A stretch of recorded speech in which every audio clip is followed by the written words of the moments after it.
नमस्कार दोस्तों, गौतम बुद्ध के ये नियम और सीख आपकी किस्मत बदल देंगे।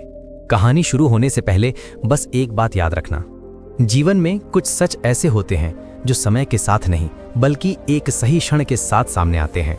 और आज तुम उसी क्षण के दरवाजे पर खड़े हो जहां बुद्ध के धैर्य, उनकी शांति, उनकी अद्भुत जागरूकता और उनकी अनसुनी ज्ञान कथाओं का वो पक्ष खुलने वाला है जिसे बहुत कम लोग जानते हैं।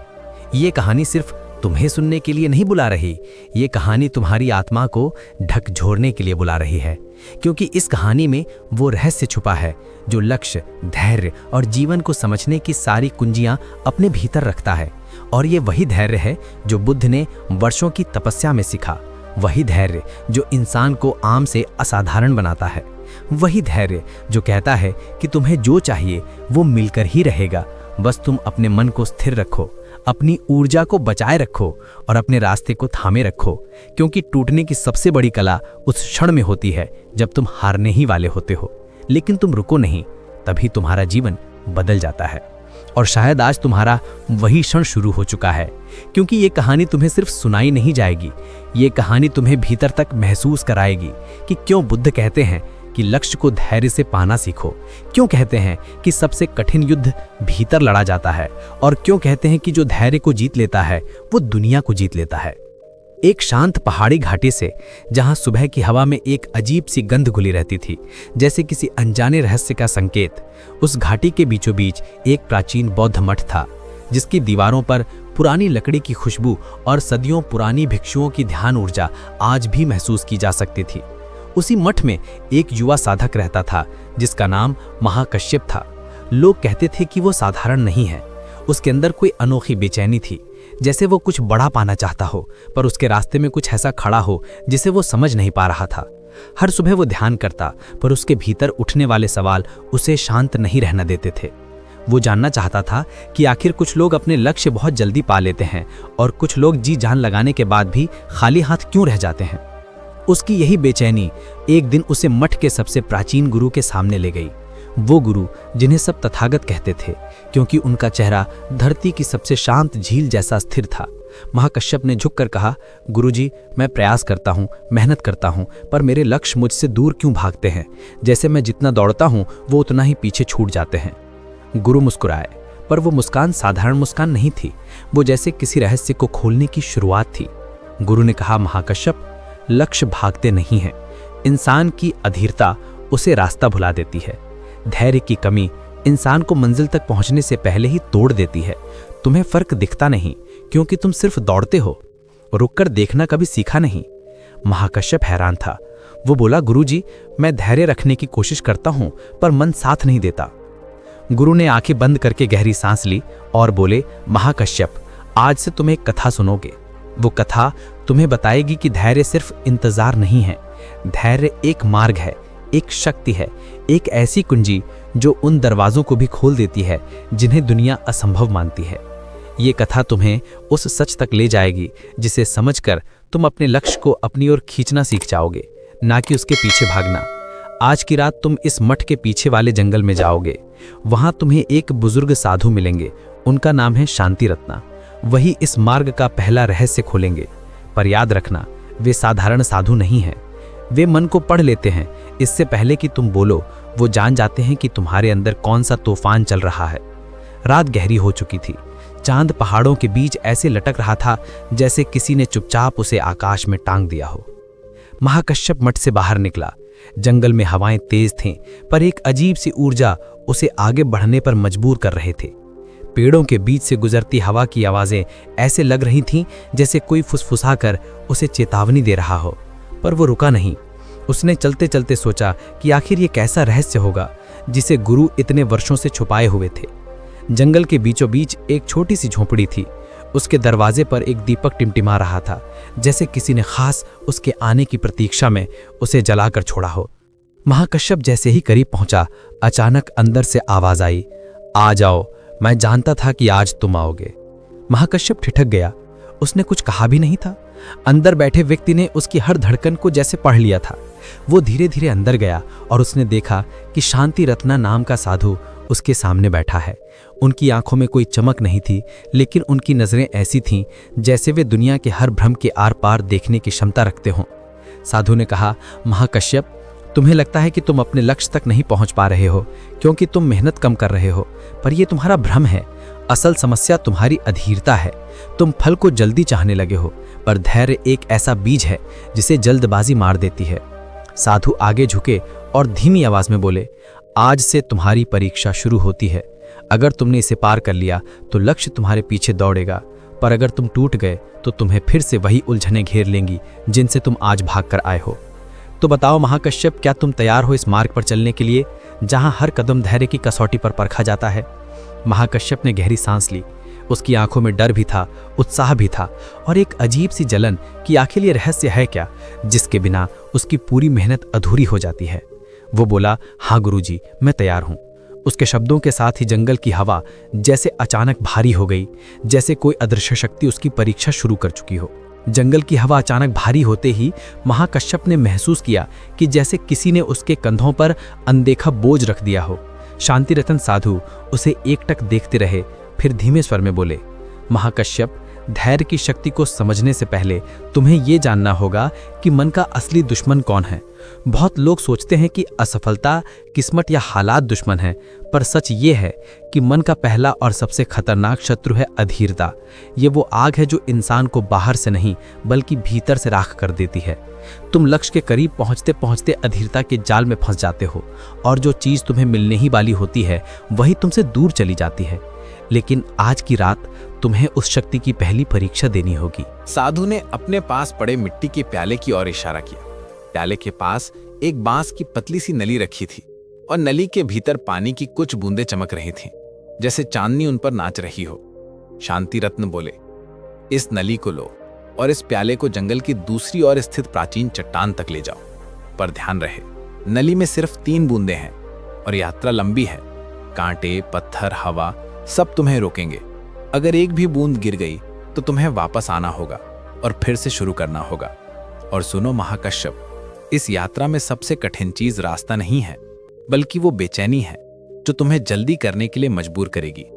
अधीरता तुम्हें छल करेगी, तुम्हें लगेगा कि थोड़ा तेज चला जाए, पर याद रखना, जितना तुम जल्दबाजी करोगे उतना ही लक्ष्य दूर होगा। ये यात्रा लक्ष्य को पाने की नहीं, धैर्य को पकड़कर चलने की है। महाकश्यप ने नली को उठाया। पानी की 3 चमकती बूंदें ऐसे लग रही थीं जैसे किसी ने उसके हाथों में 3 कीमती मोती रख दिए हों। उसने कदम बढ़ाए, पर जैसे ही पहला कदम रखा, हवा तेज हो गई। पेड़ों की शाखाएं हिलने लगीं, जैसे जंगल उसकी परीक्षा ले रहा हो। जमीन पर छोटे पत्थर उसकी चाल बिगाड़ने लगे। उसे लगा कि वो थोड़ा तेज चलता तो संतुलन बना लेता, पर उसे साधु की बात याद आई, जल्दी करोगे तो बूंदें गिरेंगी। उसने कदम धीमे किए। हर कदम ऐसा लग रहा था जैसे अनगिनत आंखों से देख रही हों, जैसे हर पेड़ पूछ रहा हो, क्या तुम वाकई धैर्य सीख सकते हो? अचानक एक मोटा कांटा उसके पैर में चुभ गया। दर्द तेज था, पर वो नहीं रुका। उसने सोचा कि अगर रुका, अगर झटके से पैर उठाया तो नली की बूंदें गिर जाएंगी। उसने दर्द को सहते हुए धीरे धीरे चलना जारी रखा। उसके मन में हर क्षण एक आवाज उठती, जल्दी कर, रात ज्यादा नहीं बची, कहीं गुरु क्रोधित ना हो जाए, कहीं परीक्षा अधूरी ना रह जाए। लेकिन उसी क्षण दूसरी आवाज धीरे से फुसफुसाती, अगर तुमने जल्दबाजी की तो सब खत्म। बूंदें गिरते ही सब शुरू से। तुम्हारे और मंजिल के बीच सिर्फ तुम्हारी अधीरता खड़ी है। रात के बीचों बीच डर और सन्नाटा मिलकर ऐसा माहौल बनाते थे जैसे कोई अदृश्य शक्ति हर कदम पर उसे परख रही हो। चट्टान अभी दूर थी, रास्ता अंधेरे में गायब हो रहा था। पेड़ों की टहनियों से टकराकर हवा विचित्र सुर में गूंज रही थी। अचानक एक जगह जमीन धंसने लगी। उसका संतुलन बिगड़ा, उसका दिल तेज धड़कने लगा। नली उसके हाथ से फिसलने को तैयार थी, लेकिन उसने तुरंत खुद को रोक लिया। हल्का झटका देना मतलब बूंदों का गिर जाना। उसने खुद को स्थिर किया, धीरे धीरे सांसें नियंत्रित की और फिर कदम आगे बढ़ाया। कुछ दूरी पर एक चमकती चट्टान दिखाई देने लगी। वही मंजिल थी, पर एक अजीब बात हुई। जैसे जैसे वो मंजिल के पास जा रहा था, हवा और भी तेज हो रही थी, जैसे लक्ष्य के करीब आते ही परीक्षा और कठिन हो जाती हो। ये देखकर उसके मन में एक नया सवाल उठा, क्या हर लक्ष्य पाने से पहले उतनी ही कठिन परीक्षा होती है जितनी कठिनाई मंजिल की कीमत के बराबर होती है? उसकी सांसें भारी होने लगी, लेकिन बूंदें टिकी रहीं। वो चट्टान पर पहुंचा। उसके चेहरे पर पसीना था, दर्द था, लेकिन बूंदें सुरक्षित थीं। उसने राहत की सांस ली। तभी पीछे से एक गहरी आवाज आई, और आवाज इतनी अचानक थी कि उसके कदम हिल गए। आवाज शांतिरत्न की थी, जो बिना कोई आहट किए उसके पीछे खड़े थे। वे बोले, ये यात्रा कठिन थी, पर असली कठिनाई अभी शुरू होती है, क्योंकि लक्ष्य की पहली सीढ़ी पार करना आसान है, पर लक्ष्य को बनाए रखना, धैर्य को निरंतर पकड़े रखना, यही असली परीक्षा है। चलो महाकश्यप, अब अगला रहस्य सुनो। जिसने इसे समझ लिया, उसने जीवन के हर क्षेत्र में लक्ष्य को अपनी ओर आकर्षित कर लिया। शांतिरत्ना ने जैसे ही कहा कि असली कठिनाई अब शुरू होती है, तो महाकश्यप के भीतर एक अजीब सी बेचैनी जग उठी। उसे लगा कि अगर अभी तक की परीक्षा सिर्फ शुरुआत थी, तो आगे क्या हो सकता है। उसके कदम खुद ही पीछे हटने को तैयार हो गए, लेकिन साधु की आंखों की गंभीरता ने उसे वहीं थाम लिया। साधु धीरे से चट्टान पर बैठ गए और बोले, महाकश्यप, तुम्हें लगता है कि तुमने 3 बूंदों को सुरक्षित रख लिया, लेकिन असली रहस्य बूंदों को ले जाने में नहीं था। असली रहस्य था तुम्हारा मन। पूरी यात्रा में तुमने देखा कि तुम्हारी सबसे बड़ी लड़ाई रास्ते के कांटों, हवा या अंधेरे से नहीं थी। तुम्हारी सबसे बड़ी लड़ाई तुम्हारी अपनी ही उतावली से थी। कभी तुम्हें तेज चलने का मन हुआ, कभी डर ने तुम्हें रोकने की कोशिश की, कभी उलझन ने तुम्हें कमजोर किया, और यही वो क्षण थे जहां तुम धैर्य के असली मायने समझने लगे। लेकिन यह सिर्फ पहला चरण है। अब दूसरा रहस्य तुम्हारी प्रतीक्षा कर रहा है, और यह पहले से कई गुना कठिन है, क्योंकि ये परीक्षा बाहर से नहीं भीतर से होगी। शांतिरत्ना ने हवा की दिशा में देखा, जैसे कोई अनदेखा संकेत पड़ रहे हों, और बोले, आज रात तुम मठ के सबसे पुराने कक्ष में जाओगे, वो कक्ष जिसे अंतरदीप कक्ष कहा जाता है। उस कमरे में कोई रोशनी नहीं, कोई आवाज नहीं, वहां सिर्फ एक दीपक रखा है। लेकिन उस दीपक की लौ सामान्य नहीं है, वो लौ मन के कंपन को पड़ती है। अगर तुम्हारा मन बेचैन हुआ तो लौ बुझ जाएगी, और अगर लौ बुझ गई तो इसका मतलब है कि तुमने अब तक जो समझा है वो अधूरा है। तुम फिर से शुरुआत पर लौट जाओगे। ये सुनकर महाकश्यप के शरीर में सिहरन दौड़ गई। एक दीपक जो मन की बेचैनी पढ़ ले, ये तो जैसे आत्मा की परतें खोलने वाली कसौटी थी। वो साधु के साथ वापस मठ की ओर चला। रास्ते में हवा शांत थी, लेकिन भीतर तूफान था। मठ के दरवाजे जैसे ही खुले, एक अजीब सी ठंडक भीतर फैल गई, जैसे सदियों की ध्यान ऊर्जा अभी भी दीवारों में बसी हो। साधु उसे मठ के पिछले हिस्से में ले गए। वहां एक पुराना लकड़ी का दरवाजा था, जिसे देखकर ही महसूस हो जाता था कि यह सामान्य स्थान नहीं है। साधु बोले, ये वही कक्ष है जहां कभी महान भिक्षु ध्यान की चरम अवस्था तक पहुंचे थे। ये कक्ष मन की परीक्षा लेता है। यदि मन अस्थिर है, अगर भावनाएं काबू में नहीं है, अगर धैर्य टूटता है, तो ये कक्ष तुरंत बता देता है। वे धीरे से दरवाजा खोलते हैं, और एक हल्की सी नीली रोशनी भीतर से झिलमिलाती है, जैसे कोई ऊर्जा शांत होकर भी जीवित हो। कक्ष के बीचों बीच एक छोटा सा दीपक रखा था, जिसकी लौ स्थिर थी, लेकिन उसमें एक अजीब सा कंपन था, जैसे वो हर सांस को, हर विचार को महसूस कर रही हो। महाकश्यप अंदर गया। शांतिरत्ना ने कहा, तुम्हें यहां 3 घंटे अकेले बैठना है, और ध्यान रखना है कि मन में कोई उतार चढ़ाव ना हो, कोई जल्दबाजी, डर, उत्तेजना या बेचैनी ना आए। दीपक उस हर बदलाव को महसूस करेगा, और अगर लौ हिल गई, बुझ गई या आकार बदला, तो तुम्हारी परीक्षा अधूरी मानी जाएगी। ये सुनकर महाकश्यप की सांसें भारी हो गई। 3 घंटे बिना किसी विचार के, बिना मन को भटकने दिए, ये शायद बाहरी जंगल से भी कठिन था, क्योंकि यहां लड़ाई किसी बाहरी खतरे से नहीं थी, यहां लड़ाई खुद अपने ही मन के खिलाफ थी। शांतिरत्ना दरवाजा बंद करते हुए बोले, याद रखना, लक्ष्य वही पाता है जो पहले अपने मन पर विजय पाना सीख जाता है। तुम लक्ष्य को धैर्य से पाना चाहते हो, तो पहले मन की आग को शांत करना सीखो। दरवाजा बंद हो गया, और कक्ष पूरी तरह शांत हो गया। सिर्फ दीपक की हल्की सी सुरीली जलने की आवाज गूंज रही थी। महाकश्यप ने अपनी आंखें बंद की। शुरुआत में सब सहज लगा, सांसें शांत थीं, मन स्थिर था, लेकिन धीरे धीरे भीतर से आवाजें उठने लगी। कभी लगता कि बाहर कोई खड़ा है, कभी लगता कि समय बहुत धीरे चल रहा है, कभी लगता कि कहीं कुछ गलत तो नहीं हो रहा। समय का एहसास जैसे अचानक ठहर गया था। हर क्षण 1 घंटे जैसा लग रहा था। उसकी पलकों में हल्का कंपन हुआ तो उसने देखा कि दीपक की लौ थोड़ी हिली। वो घबरा गया, पर घबराहट का मतलब था लौ का और हिलना। उसने तुरंत खुद को संभाला, सांसें गहरी की, मन को थोड़ा भीतर की ओर मोड़ा। लेकिन जितना वो शांत रहने की कोशिश करता, उतना ही उसके भीतर बेचैनी बढ़ती, जैसे मन उसके अपने ही खिलाफ हो गया हो।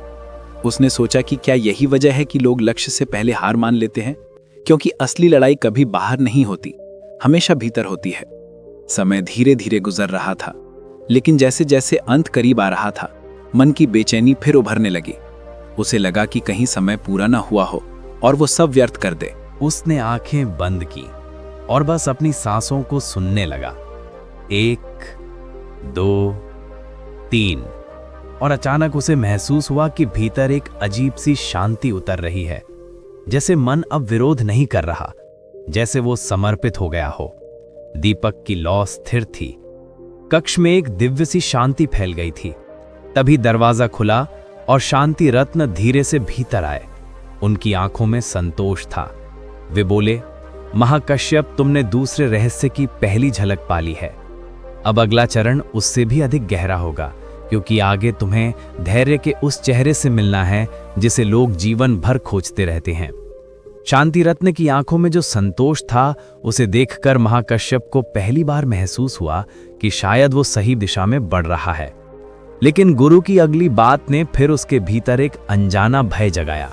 साधु ने कहा, महाकश्यप, अभी तुमने धैर्य की बस छाया को छुआ है।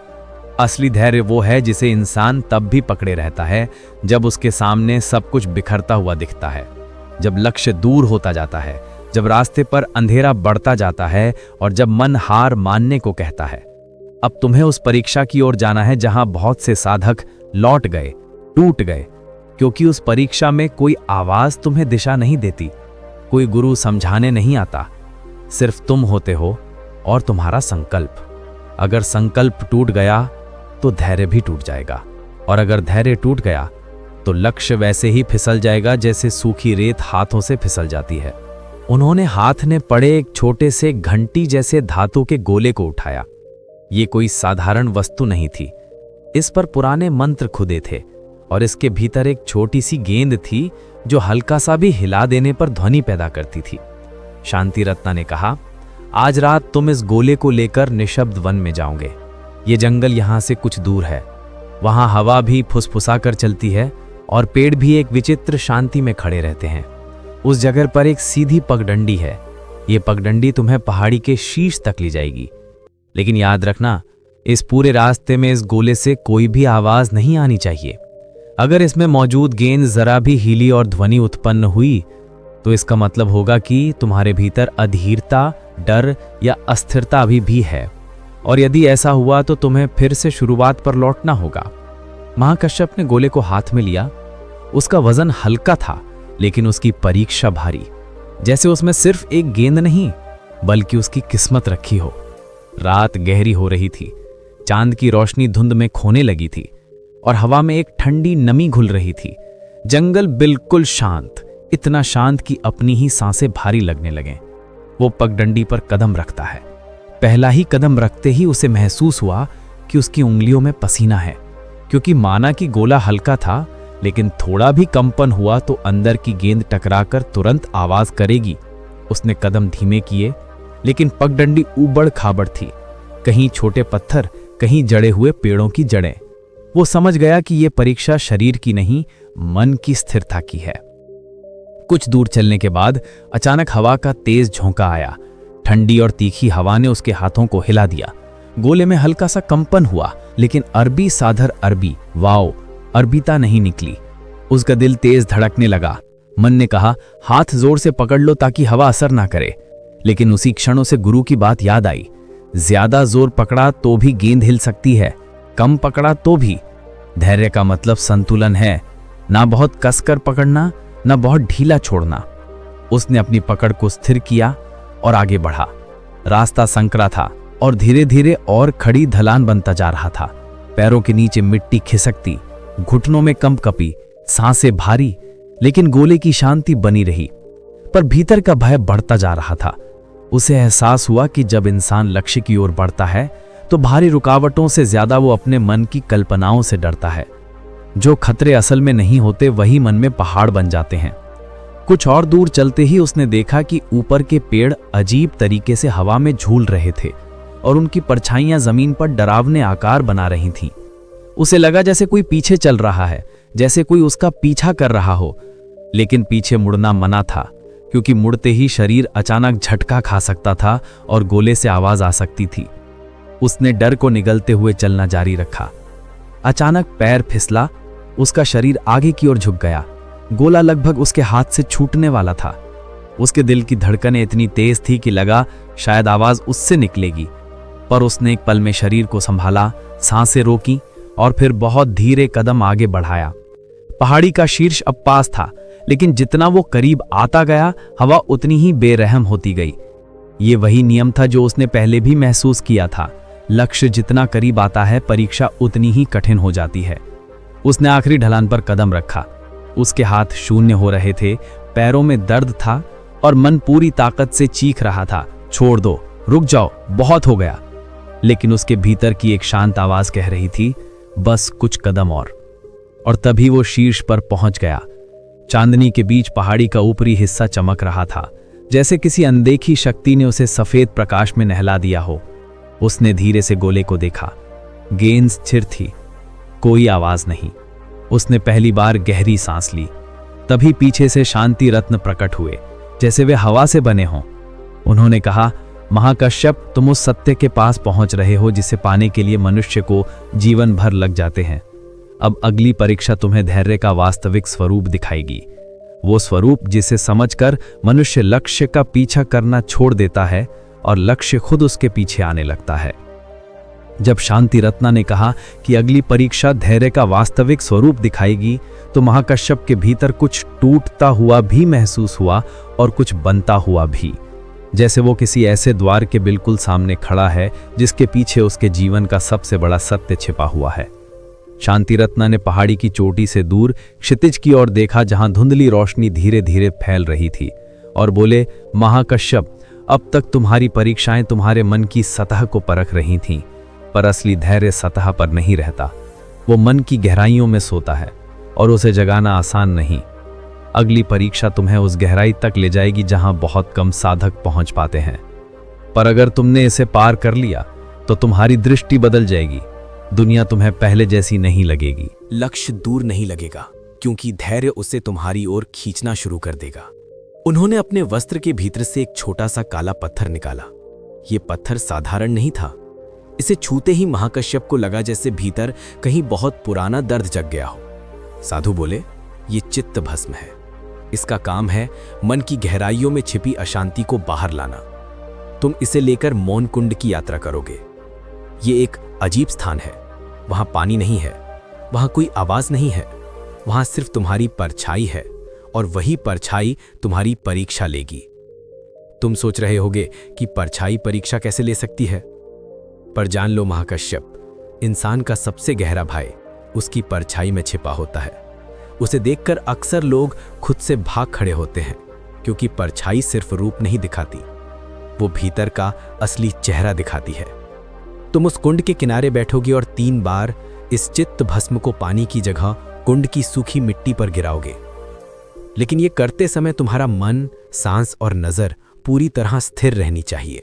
अगर तुम्हारी परछाई हिली, यानी मन टूट गया, तो धरती कंपन करेगी और भस्म गायब हो जाएगी। इसका मतलब होगा कि तुम अभी तैयार नहीं हो। आनंद ने पत्थर को हाथ में लिया। उसका तापमान ठंडा था, लेकिन उसके भीतर एक अजीब सी कंपन थी, जैसे ये पत्थर उसके मन की हर गुप्त परत को जानता हो।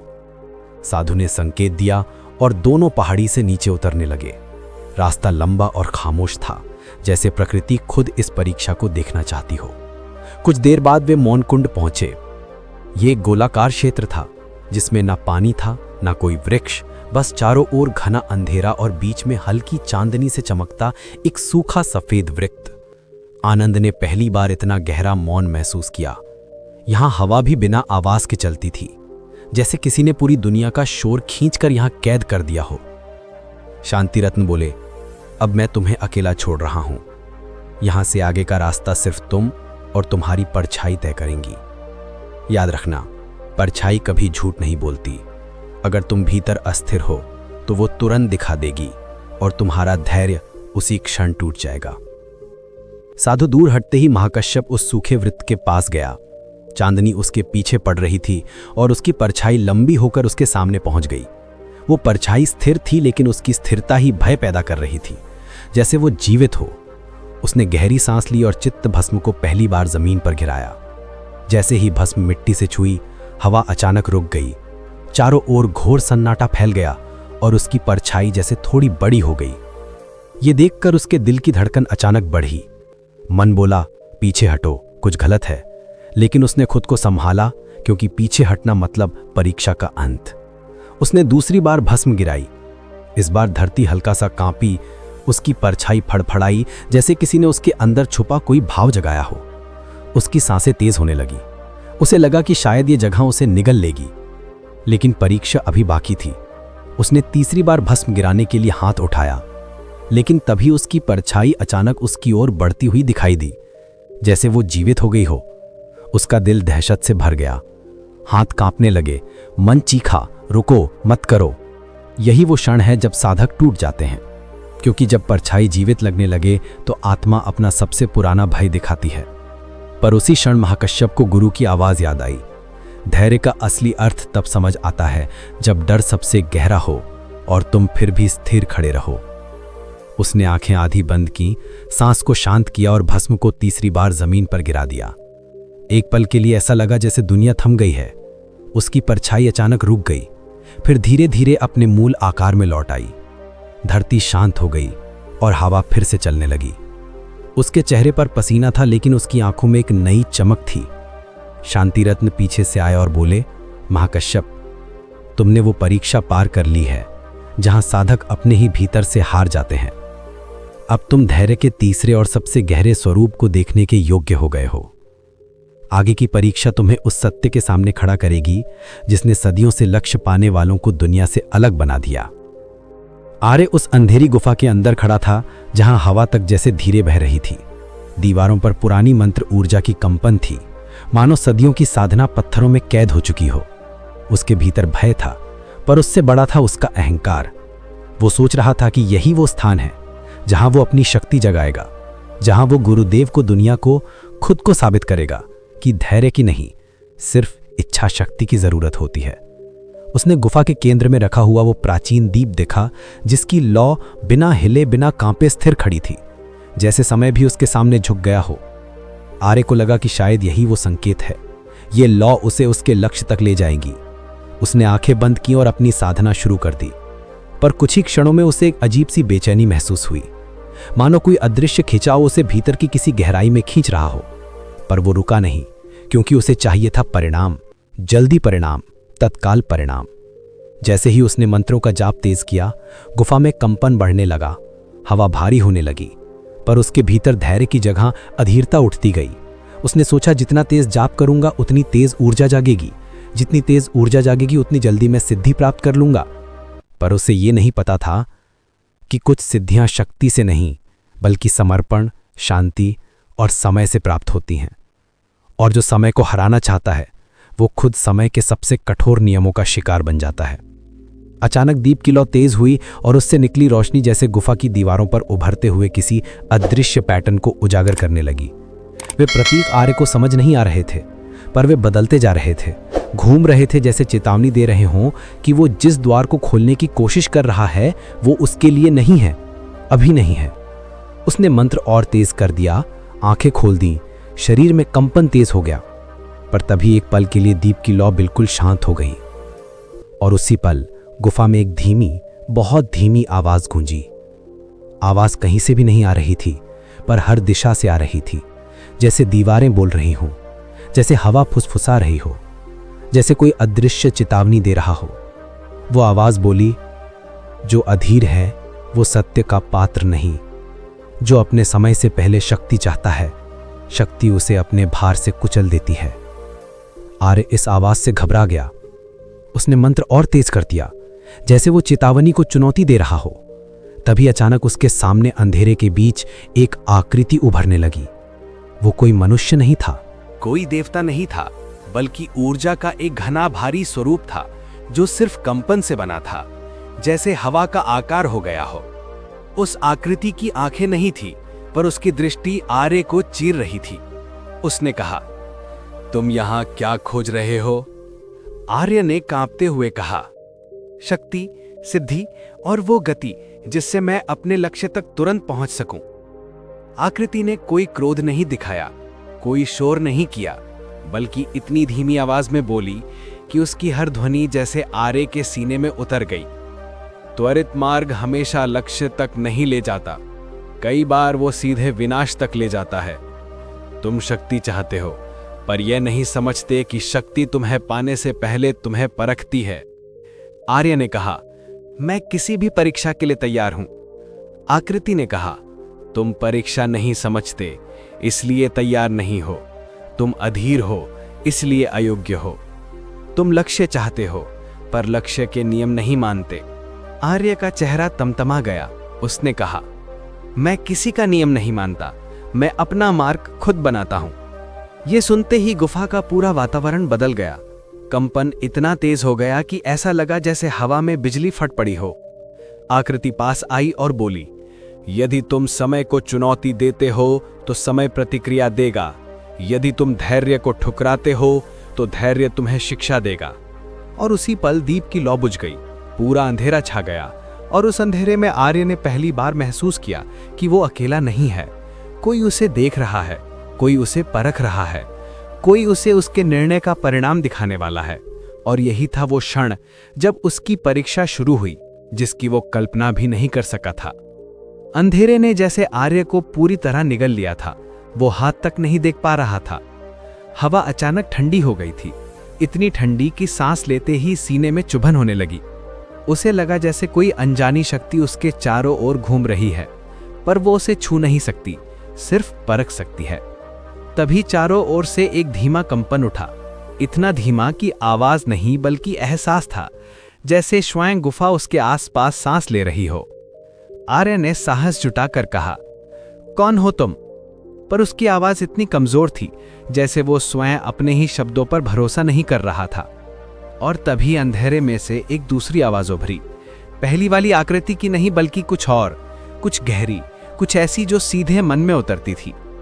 आवाज ने कहा, ये वो स्थान है जहां तलाशने वाले आते हैं, पर पाने वाले बहुत कम होते हैं, क्योंकि यहां शक्ति नहीं सत्य मिलता है, और सत्य को सहने के लिए धैर्य चाहिए। आर्य ने तुरंत कहा, मैं तैयार हूं, चाहे जो भी सत्य हो, चाहे जितना भी कठिन हो। आवाज ने हल्की सी हंसी जैसी कंपन पैदा की, मानो वो कह रही हो कि इंसान अक्सर सोचता है कि वो तैयार है, पर सत्य हमेशा उससे बड़ा होता है।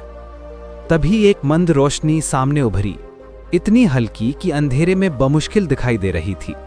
पर जैसे जैसे वो करीब आई, आर्य ने देखा कि वो रोशनी किसी दीप की नहीं थी, बल्कि हवा में तैरते हुए छोटे छोटे कणों की थी, जो किसी अदृश्य केंद्र से निकल रहे थे। उन कणों ने धीरे धीरे एक चित्र जैसी आकृति बनाई, और वो आकृति थी आर्य की ही। पर वो आर्य नहीं जो अभी था, बल्कि वो जो शायद भविष्य में हो सकता था, या वो जो किसी और जीवन में रहा हो। आकृति की आंखें बंद थी, चेहरा शांत था, जैसे सदियों का धैर्य उस पर जमा हो। आवाज बोली, ये तुम हो, पर वो तुम नहीं जिसे तुम अभी समझते हो। ये वो स्वरूप है जो तुम बन सकते हो, पर सिर्फ तब जब तुम धैर्य को स्वीकार करोगे। आर्य हैरान था। उसने पूछा, यदि ये मैं हूं तो फिर मैं इसे अभी क्यों नहीं पा सकता? आवाज ने कहा, क्योंकि तुम पाने में लगे हो, बनने में नहीं। तुम जल्दी चाहते हो, जबकि बनने के लिए समय चाहिए। तुम परिणाम चाहते हो, जबकि यात्रा तुम्हें तैयार करती है। तभी रोशनी वाली आकृति ने धीरे धीरे आंखें खोली। उसकी दृष्टि इतनी स्थिर, इतनी गहरी थी कि आर्य का पूरा शरीर कांप गया, क्योंकि वो दृष्टि उसे देख नहीं रही थी, बल्कि उसके भीतर उतर रही थी, जैसे उसकी सभी परतें, उसकी सभी कमजोरियां, सभी इच्छाएं, सब कुछ उसके सामने खुल रहा हो।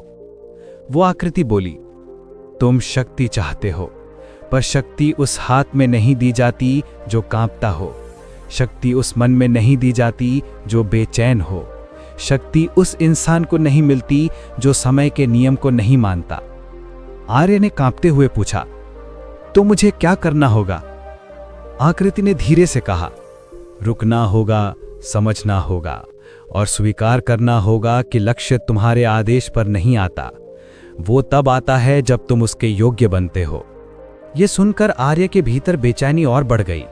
उसे लगा जैसे वो टूट रहा है, जैसे उसके भीतर का अहंकार संघर्ष कर रहा है। वो बोला, पर मैं वर्षों से कोशिश कर रहा हूं, क्या वो पर्याप्त नहीं है? आकृति बोली, नहीं, क्योंकि तुमने वर्षों को सालों की गिनती समझा है, ना कि अनुभव की। तुमने साधना को एक दौड़ बना दिया है, ना कि समर्पण की। तुमने यात्रा को बाधा समझ लिया है, ना कि उपहार। तभी अंधेरे में कंपन और तेज हुआ और आकृति धीरे धीरे विलुप्त होने लगी, जैसे वो कह रही हो कि उत्तर मिल चुका है, अब चुनाव तुम्हें करना है। रोशनी मिट गई और फिर एकदम से सब शांत हो गया। इतना शांत कि जैसे गुफा में समय रुक गया हो। पर इस बार आर्य अकेला नहीं था। वो अपने भीतर कुछ भारी महसूस कर रहा था, जैसे किसी ने उसके मन में एक बीज बो दिया हो। बीज तो छोटा था, पर उसका भार उसके भीतर की सारी अधीरता को झंझोर रहा था। उसने धीरे से फुसफुसाया, क्या सच में मेरे रास्ते में सबसे बड़ी रुकावट मैं खुद हूं? और यही वो सवाल था जिसके जवाब में पूरी कहानी आगे खुलेगी, क्योंकि बीज बो दिया गया था, पर बीज को वृक्ष बनने में समय लगता है। और आर्य को अभी यह समझना बाकी था कि धैर्य सिर्फ इंतजार नहीं, बल्कि वो रूपांतरण है जो लक्ष्य तक पहुंचने से पहले इंसान के भीतर होता है। गुफा में फैली उस चुप्पी ने आर्य को अंदर तक हिला दिया था। अंधेरा अब डर नहीं लगा रहा था, बल्कि एक अजीब सी गहराई जैसा महसूस हो रहा था, जैसे वो अंधेरा उसके चारों ओर नहीं बल्कि उसके भीतर फैल रहा हो। आर्य ने धीरे धीरे चलना शुरू किया। उसके कदम गुफा की ठंडी जमीन पर धप से पड़ते, पर कोई आवाज गूंजते नहीं थी, मानो गुफा उसकी उपस्थिति को अपने भीतर ही निगल रही हो। चलते चलते उसे महसूस हुआ कि कोई उसे देख रहा है, पर इस बार वो भावना डर की नहीं बल्कि एक परीक्षा जैसी थी, जैसे कोई अदृश्य शक्ति उसकी हर सोच को, हर प्रतिक्रिया को, हर सांस को पढ़ रही हो। अचानक उसके सामने एक नीली रोशनी की पतली रेखा उभरी, इतनी पतली कि जैसे हवा में सिर्फ एक चिंगारी हो। पर जैसे ही वो रेखा फैलने लगी, एक बड़ा सा वृत्त बन गया, और उस वृत्त के भीतर आर्य ने कुछ देखा, ऐसा दृश्य जो उसने पहले कभी कल्पना तक नहीं किया था। उसे अपने ही जीवन का एक पल दिखाई दिया, वो समय जब वो मठ में नया नया आया था, उत्साही था, आशावान था और सबसे अधिक धैर्यवान। वो घंटों एक ही आसन में बैठा साधना करता था, बिना जल्दबाजी, बिना परिणाम की चिंता, बिना किसी सिद्धि की इच्छा, सिर्फ सीखने की प्यास में। उस दृश्य को देखते ही उसके मन में एक अजीब सी कसक उठी। उसे लगा जैसे वो खुद को ही खो चुका है, जैसे उसकी अधीरता ने धीरे धीरे उसकी मूल शक्ति को ही निगल लिया हो। तभी वो दृश्य गायब हुआ और उसकी जगह दूसरा दृश्य उभरा। इस बार वो आर्य को दिखा रहा था जब उसने पहली बार गुरु की बात का विरोध किया था। वो पल जब उसने सोचा था कि गुरु उसे रोक रहे हैं, जबकि सच तो ये था कि गुरु उसे बचा रहे थे। उसे लगा उसके सीने में किसी ने आग रख दी हो, क्योंकि इस दृश्य ने उसे उसकी गलती दिखाई, बिल्कुल वैसे जैसे दर्पण में चेहरा दिखता है, पर चेहरे से भी गहरा, आत्मा के स्तर पर। एक तीखी आवाज उसके मन में उभरी। आवाज बाहर से नहीं आई थी, बल्कि उसके भीतर से आई थी। तुम्हें अपनी जल्दबाजी ने भटका दिया। तुमने ऊर्जा के द्वार तभी खटखटाए जब तुम्हें अभी ध्यान के द्वार भी समझ में नहीं आए थे। तुमने परिणाम के लिए लड़ना शुरू कर दिया जबकि तुम्हें अभी प्रयास को समझना था। आर्य ने आंखें बंद कर ली। उसे लगा जैसे उसकी सांस भारी हो रही है, जैसे उसके भीतर कोई टकराव हो रहा हो। जब उसने फिर आंखें खोली तो तीसरा दृश्य सामने था। इस बार दृश्य वर्तमान का था। वो गुफा, अंधेरा, वो आकृति, वो आवाज, वो चेतावनी, सब कुछ एक ही कड़ी में जुड़ गया था। और तभी एक चौथा दृश्य उभरा। ये दृश्य भविष्य का था, पर यह भविष्य चमकता हुआ नहीं था, बल्कि भयावह था। उसमें आर्य को एक अजीब सी शक्ति मिली हुई दिखाई दी, पर उसका मन बिखरा था। उसका चेहरा तनाव से जला हुआ था, उसकी आंखों में गुस्सा था, उसकी ऊर्जा अनियंत्रित थी, और वो शक्ति उसे खा रही थी, निगल रही थी, उसे नष्ट कर रही थी, जैसे वो शक्ति उपहार नहीं बल्कि श्राप थी। आर्य की सांसें रुकने लगी। उसने कांपते हुए कहा, नहीं, ये मेरा भविष्य नहीं हो सकता, ये मैं नहीं बन सकता। तभी बीच से आवाज आई। इस बार वो आवाज पहले वाली किसी भी आवाज से अधिक गहरी थी। ये भविष्य तब बनता है जब तुम समय को मजबूर करते हो, जब तुम मार्ग को धक्का देते हो, जब तुम बीज को समय से पहले पेड़ बनने पर मजबूर करते हो। तब पेड़ बढ़ता नहीं, टूटता है। आवाज आगे बोली, धैर्य वो शक्ति है जो तुम्हें अंदर से मजबूत बनाती है। तुम शक्ति को सीखना चाहते थे, पर तुम्हें धैर्य को सीखना था, क्योंकि धैर्य ही शक्ति का पहला रूप है। उतना कहकर दृश्य अचानक गायब हो गया। रोशनी बुझ गई और एक घुप अंधेरा फैल गया। पर इस बार अंधेरा खाली नहीं था, उसमें कंपन था, और उस कंपन से एक शब्द उभरा, चुनो। आर्य ने हैरानी से पूछा, क्या चुनूं? आवाज बोली, यदि तुम धैर्य को स्वीकार करोगे तो रास्ता तुम्हारे सामने प्रकट होगा, पर यदि तुम जल्दबाजी चुनोगे तो वही अंधेरा तुम्हारा भविष्य बन जाएगा जो तुमने अभी देखा। आर्य का दिल जोर से धड़क रहा था, पसीना उसके माथे पर चमक रहा था। वो उस दुविधा को महसूस कर रहा था जो सिर्फ बाहर नहीं बल्कि अंदर हो रही थी। ये निर्णय साधारण नहीं था। ये निर्णय उसकी पूरी यात्रा, पूरा जीवन, पूरा स्वरूप तय करने वाला था। उसने गहरी सांस ली, आंखें मूंद ली, और उसके भीतर कुछ ऐसा हुआ जो इतने वर्षों में नहीं हुआ था। उसने पहली बार महसूस किया कि जल्दी पाने की इच्छा उसे दूर ले जाती है और स्वीकार करने का एक पल उसे पास ले आता है। उसने कहा, मैं धैर्य चुनता हूं, और अगले ही क्षण गुफा में प्रकाश फूट पड़ा। लेकिन यह प्रकाश आर्य के चारों ओर नहीं बल्कि उसके भीतर से निकल रहा था।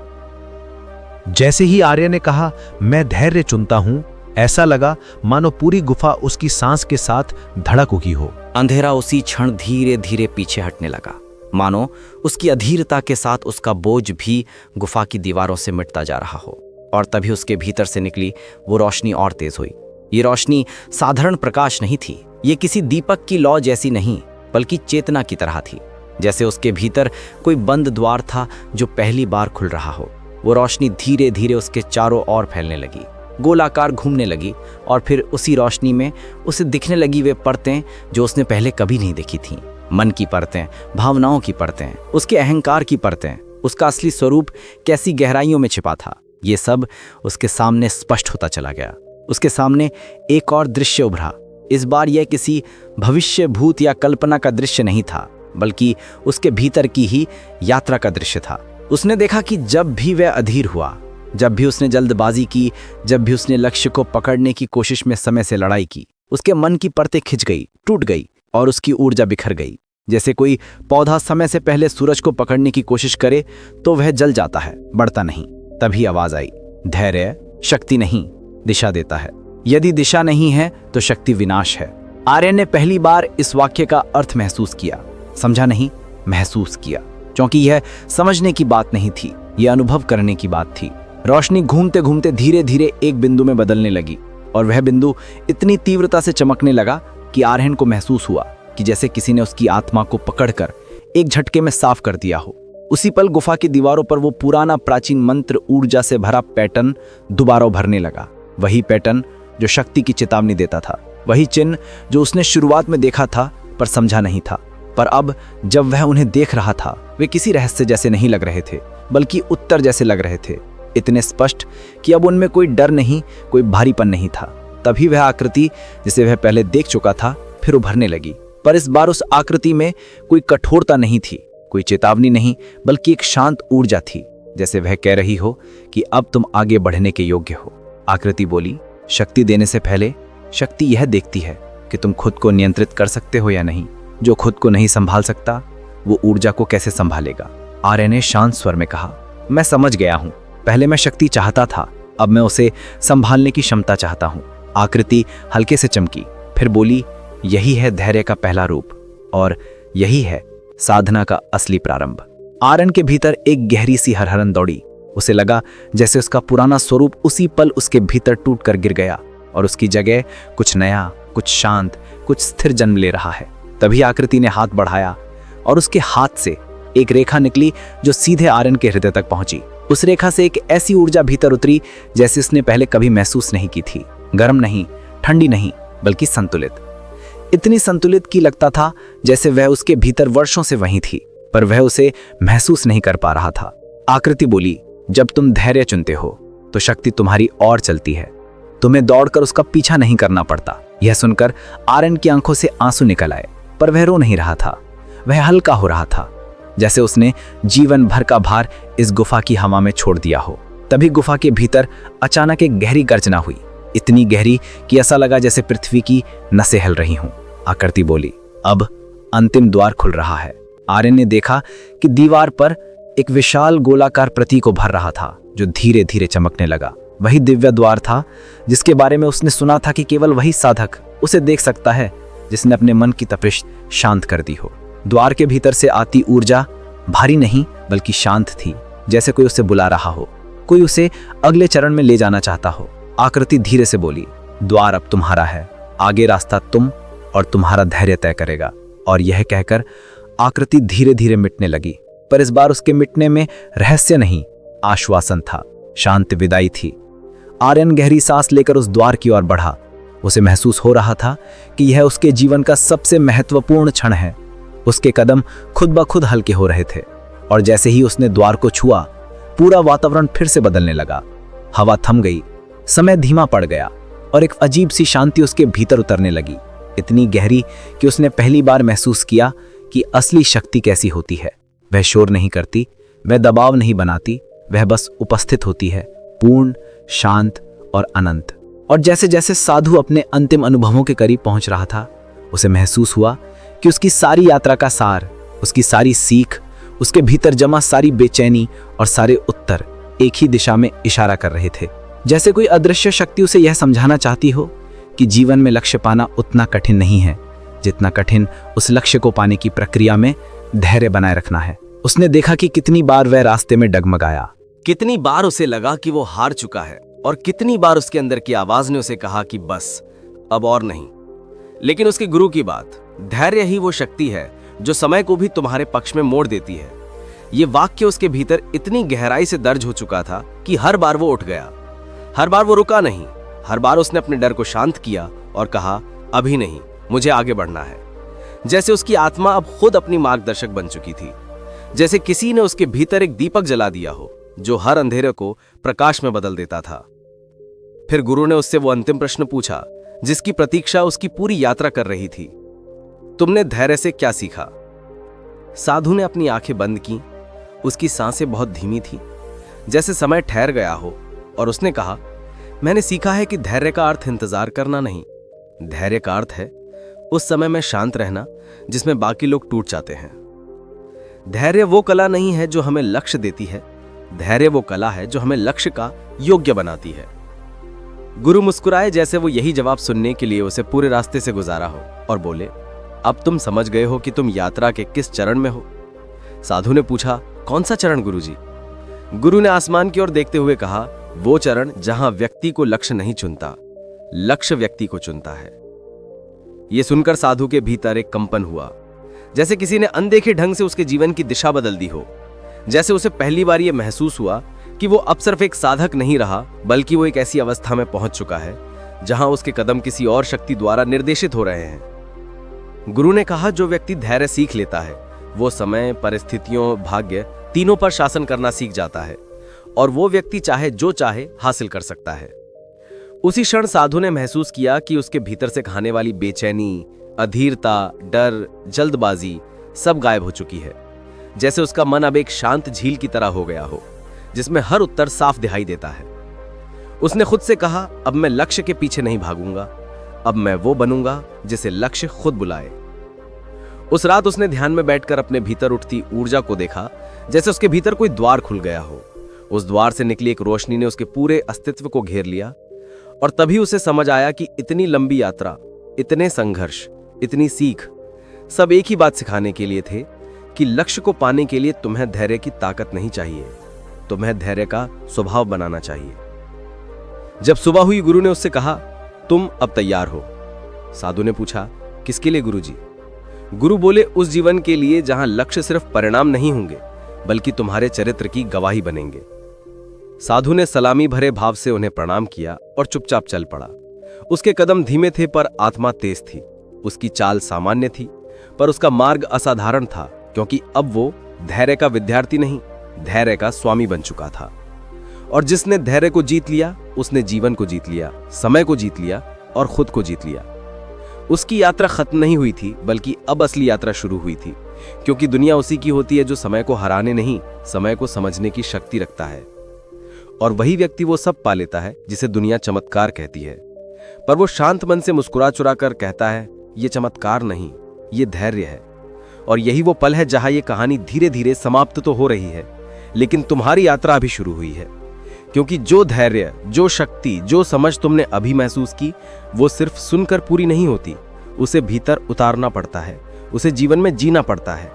और शायद आज तुम्हारे भीतर कहीं ना कहीं एक छोटा सा दीपक जल चुका है, वो दीपक जो कहता है कि तुम भी बदल सकते हो, तुम भी उठ सकते हो, तुम भी धैर्य की शक्ति से वो सब पा सकते हो जिसे तुमने कभी असंभव माना था। और अगर तुम्हें लगा कि इस कहानी ने तुम्हें एक क्षण के लिए भीतर से छुआ, तुम्हें कहीं एक जगह रोककर सोचने पर मजबूर किया, तुम्हारे मन की गति थोड़ी धीमी हुई या तुम्हारे भीतर कोई नई जागृति उठी, तो जान लो कि यही कहानी का उद्देश्य था। दोस्तों, इस वीडियो को जरूर शेयर करें, क्योंकि आपका एक छोटा सा शेयर किसी एक इंसान को टूटने से बचा सकता है, किसी के मन में बुझी हुई उम्मीद फिर से जगा सकता है, और शायद किसी की पूरी जिंदगी बदल सकता है। अब कमेंट करके बताइए, इस कहानी का कौन सा हिस्सा आपके दिल तक पहुंचा, कौन सा वाक्य आपको भीतर तक हिला गया, और किस क्षण आपको लगा कि यह कहानी तो जैसे मेरे लिए ही कही गई है। आपका कमेंट सिर्फ हमें नहीं बताता कि आप यहां हैं, बल्कि वो उन लोगों के लिए भी उम्मीद बनता है जो कमेंट पढ़कर अपनी हिम्मत वापस जुटाते हैं। और अगर आप सच में अपनी आध्यात्मिक यात्रा को आगे बढ़ाना चाहते हैं, हर दिन एक नया दृष्टिकोण पाना चाहते हैं, हर वीडियो से एक नई चेतना जगाना चाहते हैं, तो चैनल को सब्सक्राइब कीजिए और बेल आइकन जरूर दबाइए, ताकि बुद्ध का हर नया संदेश सबसे पहले आपको मिले। याद रखिए, धैर्य सिर्फ सुना नहीं जाता, वो अभ्यास से जीवन में उतरता है। और आरकेएस कहानी का हर वीडियो आपको उसी अभ्यास की ओर एक कदम आगे ले जाता है। तो इस यात्रा को यहीं मत छोड़िए, इसे जारी रखिए, क्योंकि अगला वीडियो शायद वही क्षण हो जिसमें आपको वो उत्तर मिल जाए जिसे आप वर्षों से खोज रहे थे। जुड़े रहिए, जागते रहिए और धैर्य को अपने भीतर जीवित रखिए।